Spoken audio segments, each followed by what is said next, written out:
Hey, it's Jase. Welcome to Speakeasy with Jase, and it is good to see you guys, and it is good to be here.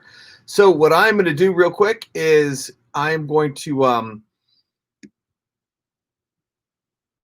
be sharing out the stream. So, I'll be sharing out the stream to a bunch of different places. So, give me a minute to do that, and then we'll get rolling in just a moment. Betsy's not here to help me share the stream, and I'll give you a quick catch up on where she is in a moment. So if you're watching, do me a favor, let me know if you could hear me okay. I'm going with a new mic system, so it might be a little bit different. I'm looking over here to share out the stream, by the way, if you're wondering what I'm doing.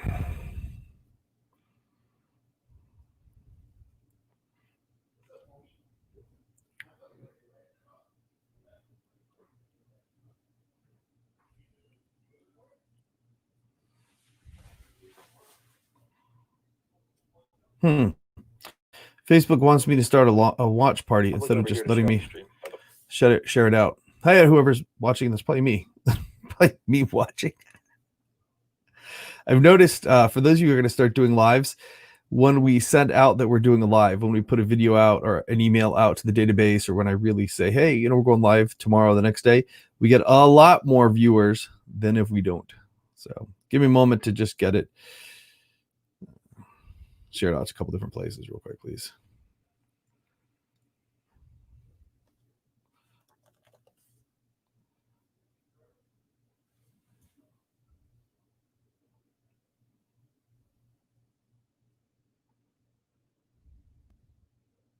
We'll be getting going in just a moment.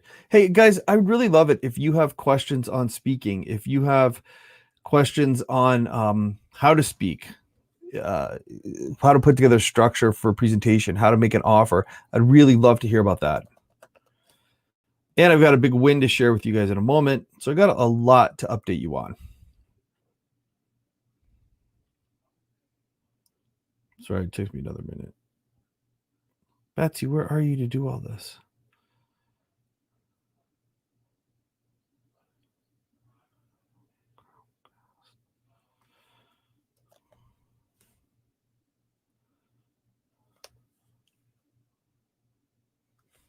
Oh, that's where I need to go on my page.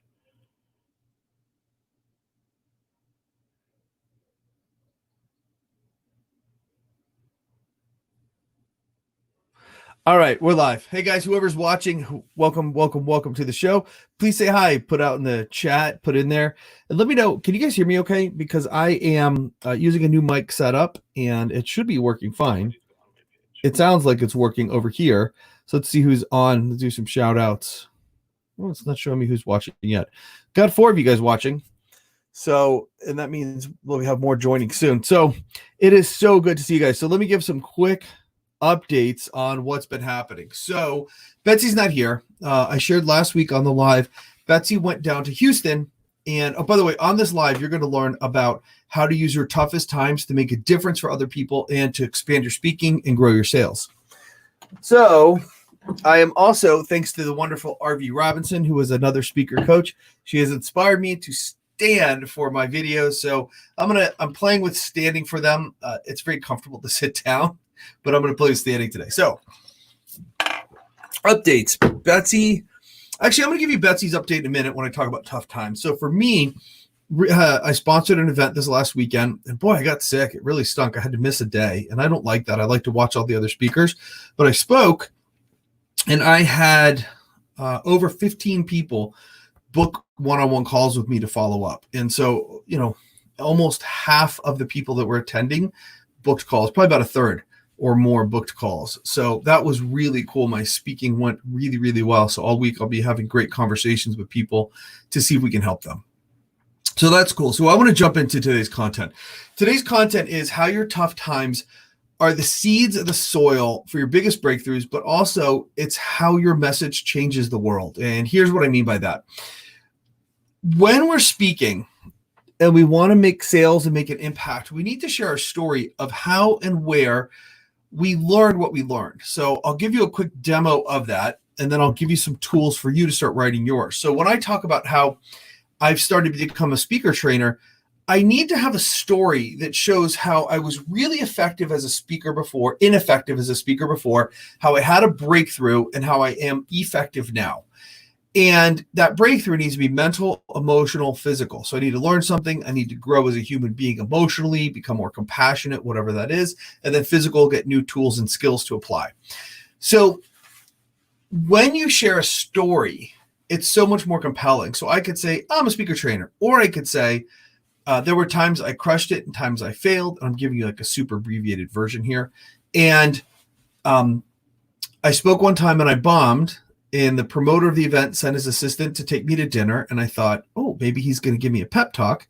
And the assistant looks at me and the assistant says, we would like to invite you not to come back. I thought that's the world's worst pep talk ever.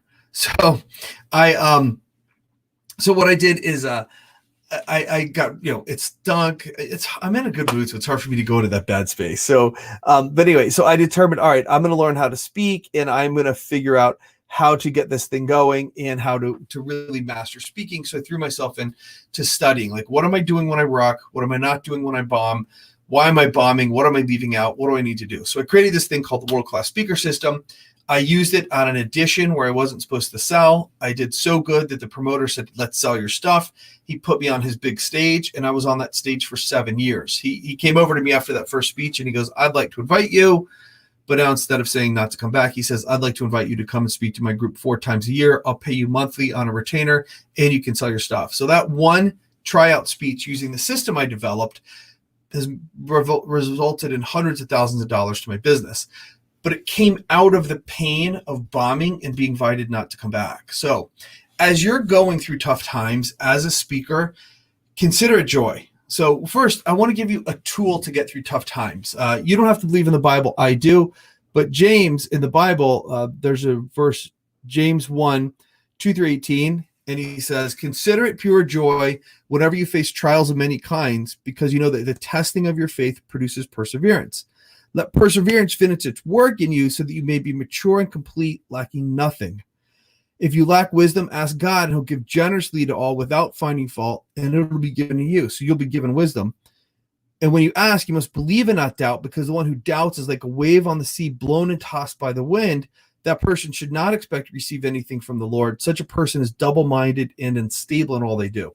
So what I'm saying is, if you're someone who believes in a higher power, and I believe in God, when I have tough times, it's better for me as a human because I quit relying on my strength and I really give it to God. And there's nothing God can't do, and there's nothing God can't handle, and there's nothing God can't pull us through.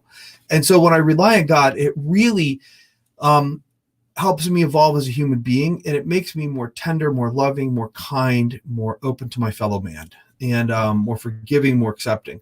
So if you're in a tough time, hang on, pray. And then this is going to sound weird, but track your progress. I literally mean, if you're going through a tough time in your life, notice what happened day 1, day 2, week 1, week 2. Was there a book you read, a conversation you had? What started to make things better?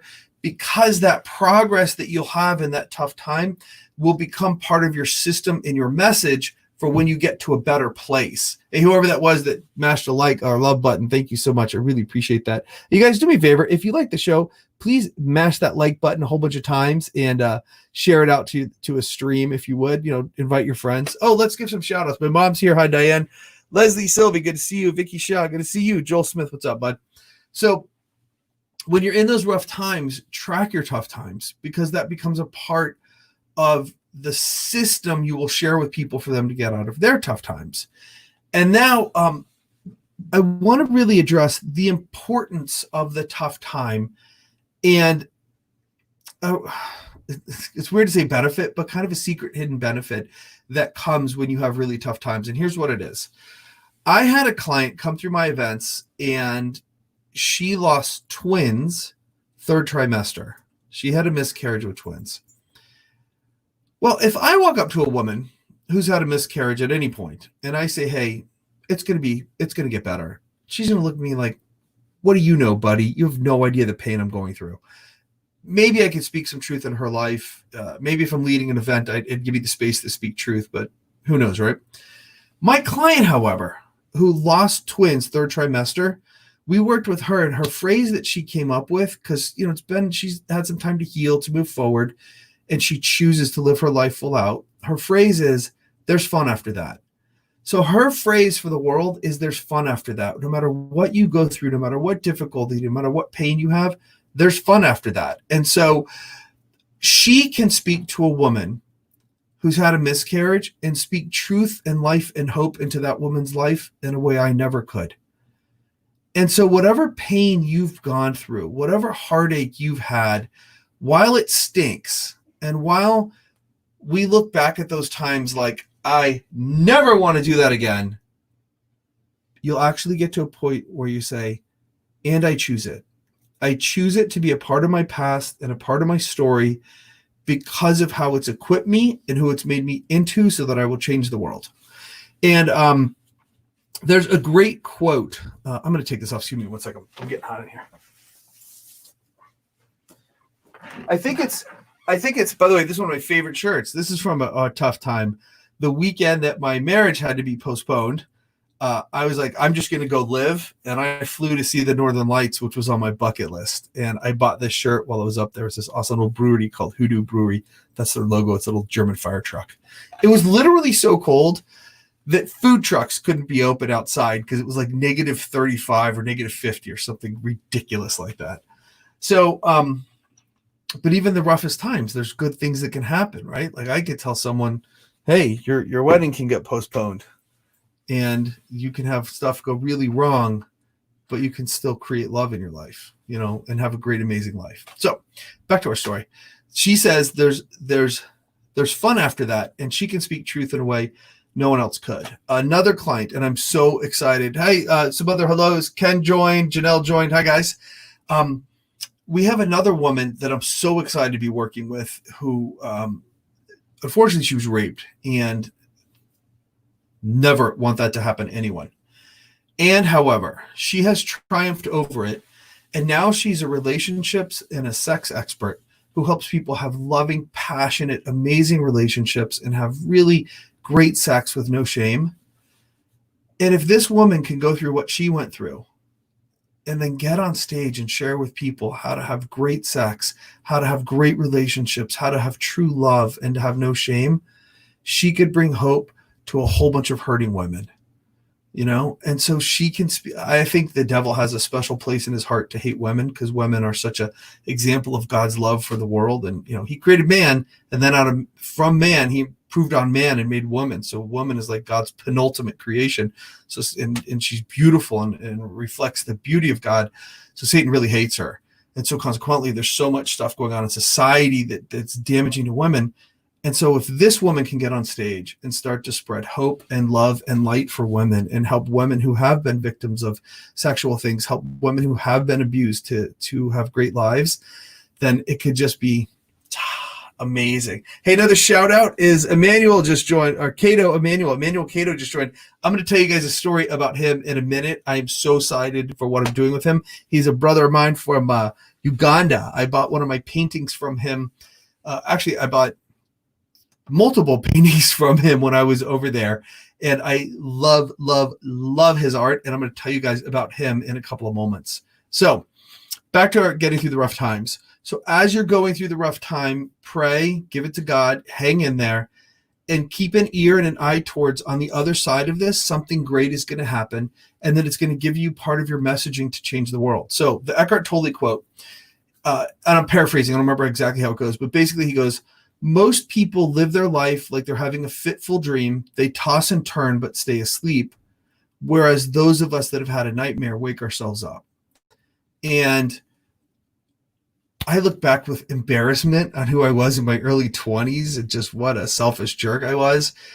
And I'm so grateful that I had a nightmare that I had to wake myself up, because the life I get to enjoy now and the way I can impact people's lives and the income I have and the lifestyle I have is something I never would have had before. And the peace in my heart that I have is something I never would have had before. And it led me to God, which is something I never would have had before. So count it joy, you guys. There are good things coming in your life. And if you choose to, you can use them to leverage them to put into your stories to make a difference in the world. So any questions or thoughts on that from you guys that are watching? We got a fair amount of people watching now. Any thoughts, questions? Mash that like button. Yeah. So your message is specific to you. So now let me give you an update on Betsy, and then we'll roll into talking about my friend Emmanuel, who's on here. So I shared, and if you missed it, trigger warning if you have anything around death or COVID, whatever. So a week ago Tuesday. So today, no, I'm sorry, 2 weeks ago, we found out Betsy's grandpa had been sick. So she flew to Houston to take care of him. She was taking care of him. And she called me last Tuesday, just hysterical on the phone. And hey, Scott Harris joined. Welcome, Scott. And joined me, called me hysterical. And I'm like, what's going on? And she goes, how do I do CPR? How do I do CPR? And she knew, but in that moment of panic, her brain was kind of frying. She'd found her grandpa unresponsive, and she did CPR. And I got to tell you guys, my heart for this woman has so expanded, because in the middle of her doing the CPR, I was like, baby, you might get tired, but just keep going. And she goes, I'll never quit. I'll go forever. And I could just hear it. Her commitment and her love for her grandpa. She would just do whatever was needed as long as it was needed. And I was like, that's the kind of woman I want by my side. Unfortunately, grandpa had passed away. And so grandpa lived in one house, and an aunt, one of grandpa's 13 sons and daughters, lived next door, and her son lived next door, and she was also taking care of her grandchild. And so the aunt had passed away a couple of weeks ago.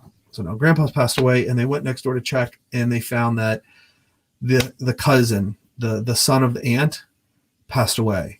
So the cousin and grandpa passed away on the same day, probably all from COVID. So grandpa was older, and the aunt and her son were both bigger people. So they did have underlying health stuff. So, COVID is affecting those communities that they say it's affecting. That's not my point. Here's my point. Betsy went down there to love and support her family. So for a few days, she's been taking care of the grandkid, and they've been hanging out for a few days, and sweet little girl.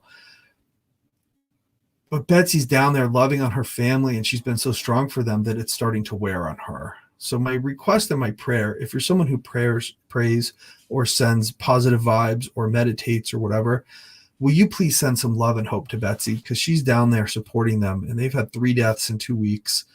And another one of the 13, a brother of the aunt that died, he's a bigger and older guy, and he just went to the hospital. And they have another cousin in the hospital, and it's hitting that family hard. So will you please pray for protection? Because one of the things I know, whether you believe in the enemy or not, I believe that there's a devil.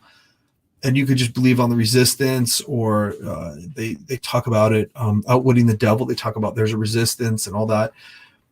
This is when the devil wants to strike. And I bring this up for you to know this also. When you're in those down times in your life, those negative voices will pop up. Could I have done something different? Is it my fault? Oh, what if I'd been here earlier? Oh, if I'd whatever. It's all crap. And what if that little negative voice in your ear wasn't even your voice? What if that was the devil whispering in your ear, trying to take you out at a vulnerable moment? Because he knows when to strike. And so what I want to encourage you to do is to get the right community around you and the right people around you that can rally around you in tough times.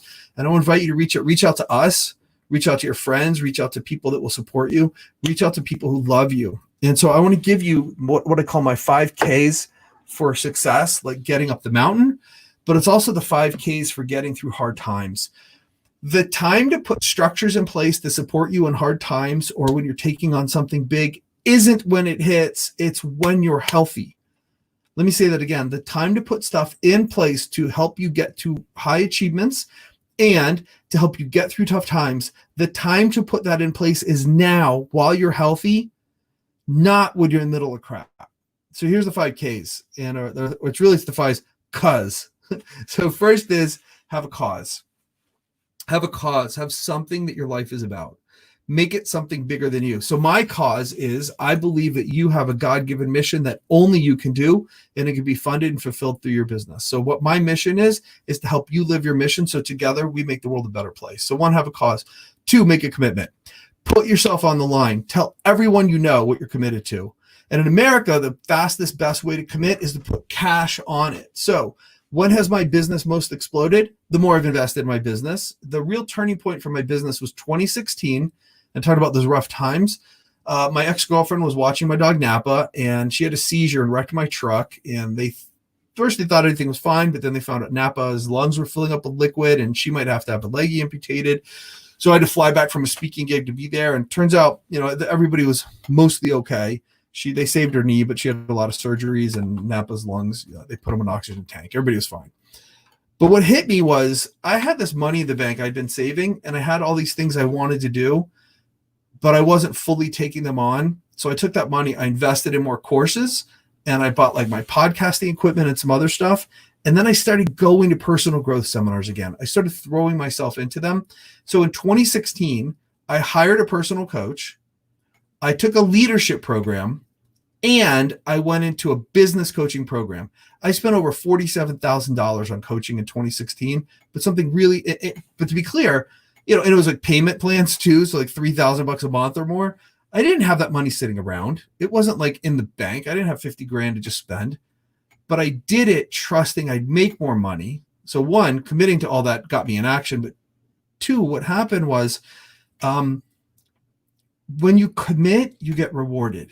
And because I had the structure around me, because I was plugging into a leadership program that's all about personal growth, personal coaching, and then I had the business coaching, I had this team to support me as I went through the rough times to keep me going. And that team helped me redo some of my sales at my events, helped me get better people to work with. One event we did in 2016 was the top event I had done in probably sales-wise and quality-wise in the last 10 years. And in 2016, my revenue tripled, more than paid for what I paid in coaching. And so right now I have an agency helping me with my business. I have coaches I've hired. I have other people in my peer group that I've intentionally grown and worked on to get in here. So when you're going to go up that mountain, get a cause, book commitment. So hire coaching, pay for a seminar, pay for a workshop. And as a part of that, be really diligent about putting a community in place. Find the right people, and who you want to find are people who are going where you're going at the velocity that you want to go, so you'll catch up to speed with them. Find those birds that are going where you want to go and get in formation with them. Quit being a maverick, quit doing it on your own. So find a cause, make a commitment, get a community, find a coach. Now, when you find a coach, if this was Mount Everest and you're going to climb Mount Everest, the top is here and the base is here. There's not a lot of coaches for hire on the mountain. Where do you find the coaches?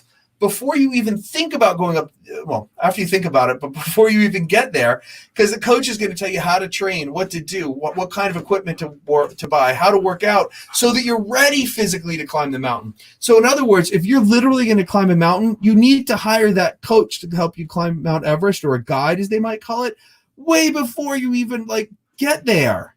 And that's when you need to hire business coaches today, right now, or speaking coach today, right now. And then if you were going to literally climb Mount Everest and he's like, buy this kind of oxygen tank, would you be like, well, that one works, but there's this one that's way cheaper that probably works? You're going to buy the one they tell you to buy. So do what your coach tells you to do it how they tell you to do it when they tell you to do it. So you got a cause, commitment, community, coach, and this is the last and most important step when it comes to the tough times. The last and most important step when it comes to the tough times is this: keep going.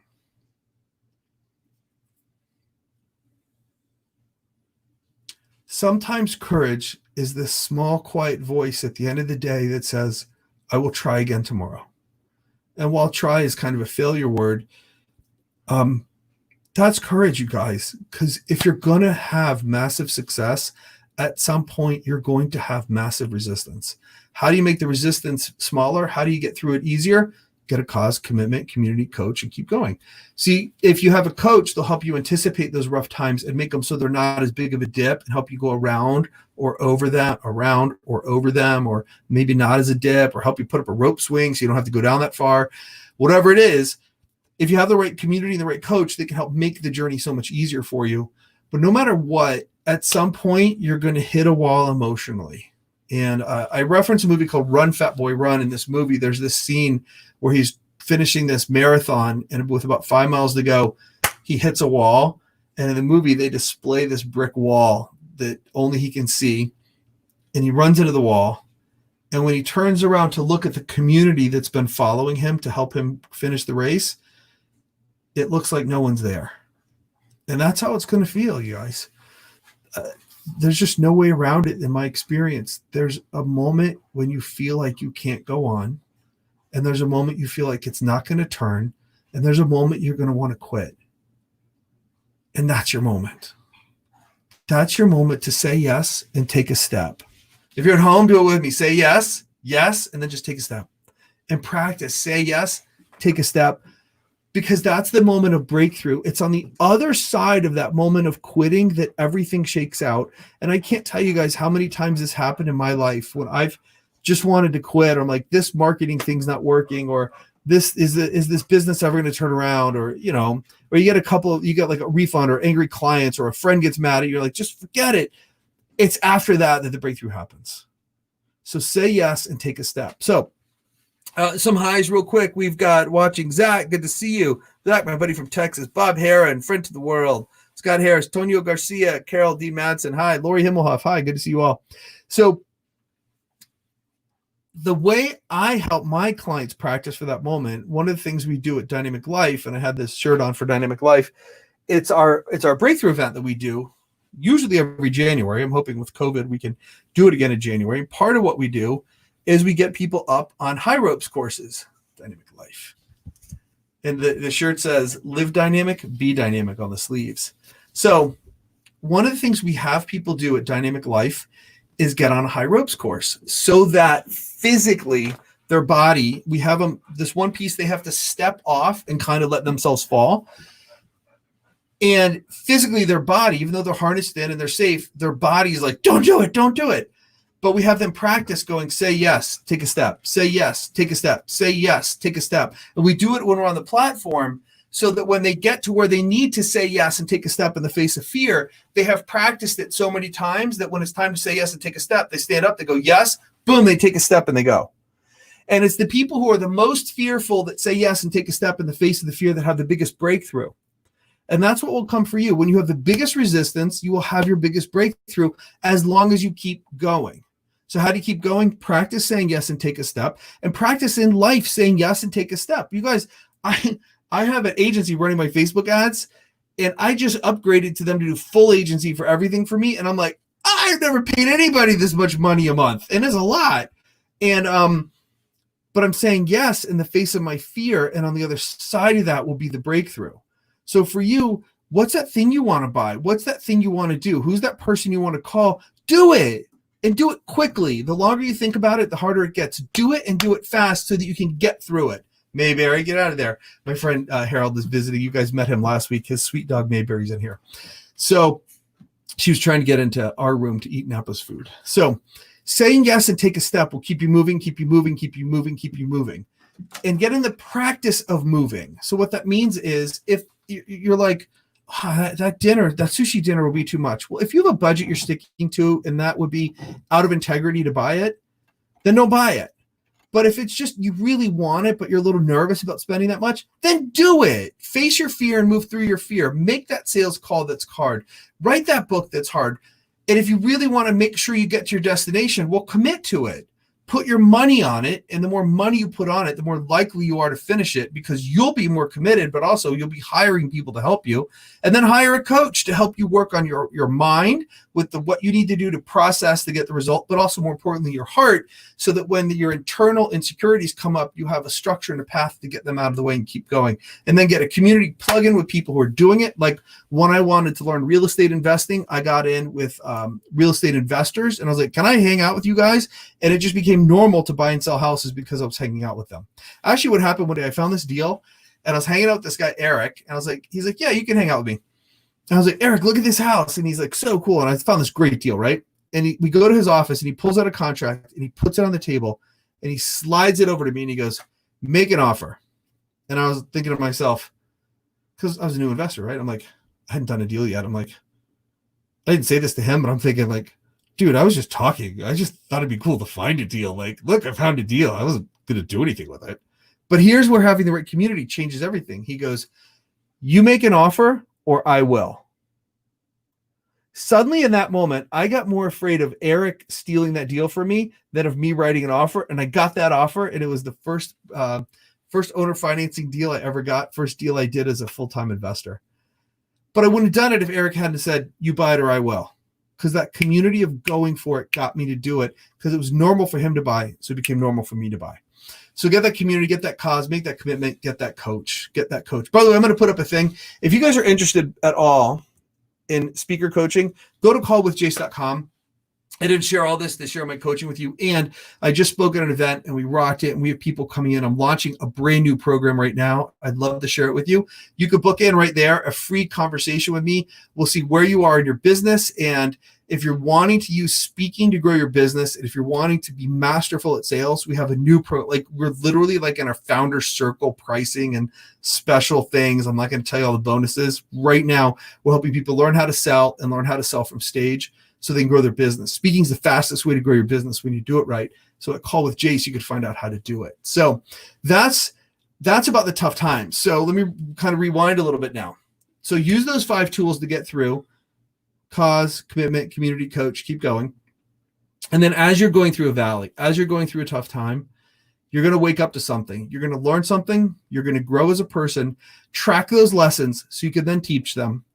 And then the whole time, keep an eye on it. Like, how am I going to use this to make the world a better place? So I'm not going to show you the picture on the live. And when I broke my leg, it was July 4th last year. I had my friend get out my camera and take a picture of my broken leg, because I knew people would want to see it later. But also, I knew this was going to be a part of my story somehow. And from breaking my leg, I learned compassion for people. Like, I was really shocked. When my leg had all these big metal halo fixtures sticking out of the outside of it, people wouldn't even hold the door. And it was I had no idea how difficult impaired mobility could make my life. And it made me so much more compassionate for people who deal with physical ailments. So for you, as you go through something, you're going to grow. You're either going to get bitter or you're going to get better. And I hope and pray you get better. So interesting thing was, when I barely had a gauze wrap on my knee, all kinds of people held the door. Really weird for me. But it made me more compassionate. And maybe another lesson I got was like, maybe I was in the flow more, like I was closer to them when I just had the gauze, and I seemed scarier with all the metal. But who needs help more? It's the more impaired person that needs the more help, not the one who's got it easier. So maybe reach out a little more, maybe love a little more. Maybe the ones who are more difficult to love, you love even more. So Lynn Helen just joined. Erica Keese just joined. Good to see y'all. So those are the last thoughts. So you guys just keep going and have faith. If you don't have God, find something. And I hope you can find God. I hope you can find something bigger than you to believe in, and something that's huge for you to believe in. So that's it. Any questions for you guys? Any thoughts? Thank you for the loves and the thumbs up. I really appreciate it. So then last thing I want to do is I'm going to turn off this mic and give you guys a quick.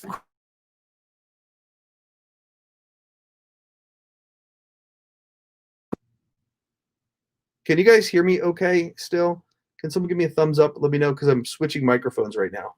So I need to know if you can still hear me. I think I see some thumbs up. Hey, Steve Mason-Heimer, what's up, man? Can you guys hear me? Can someone give me a thumb up or something? I'm getting some thumbs up. All right, great. So let me give you a quick tour. So watching is a guy named Cato, or Emmanuel is his first name. In Uganda, when they list their stuff on social media, they list last name first. So this guy's art is unbelievable. I love his art. And one of my favorite pieces, and a lot of people's favorite piece ever, is this rhino that used to be behind me in a lot of my lives. So if you look at this rhino, it's actually fabric. That's actually scraps of fabric that the people there wear, like their traditional garb, and then he painted the edges. Isn't that cool? So here's what we're doing. Cato, he's in Uganda, and everything got shut down. And we have a mission trip that we do to Uganda every year. And we can't go this year because of COVID, but we're building a facility over there that will be self-sustaining. And we're going to make a major impact over there. And I love my art so much. I can't even tell you. And it brings me peace and joy to look at it. And so I reached out to Emmanuel and I was like, dude, could I pay you and will you ship me paintings? And then I'm going to resell them over here in the States and we're going to give the proceeds to a nonprofit. So we have a nonprofit we're working with. And here's why I'm sharing this with you guys. If you are interested in some beautiful art for your home, check out what I have for you. Yeah, look at this. This is some of his art that we are going to be importing, and some of the paintings, and they're all like 4 feet by 4 feet or 3 feet by 4 feet, and they're gorgeous and they're vibrant and they're beautiful. Look at this elephant. Is that amazing? See how it's fabric in there? Emmanuel, is this one of the actual ones you wrapped up? I think it is. So we have like a whole bunch of them coming. I think I've got like 24 paintings on the way. Look at how gorgeous that is. Imagine that on your wall, 4 foot by 4 foot. That one's actually in my bedroom. It's one of my favorite. You see the elephant holding the little cub? Gorgeous, huh?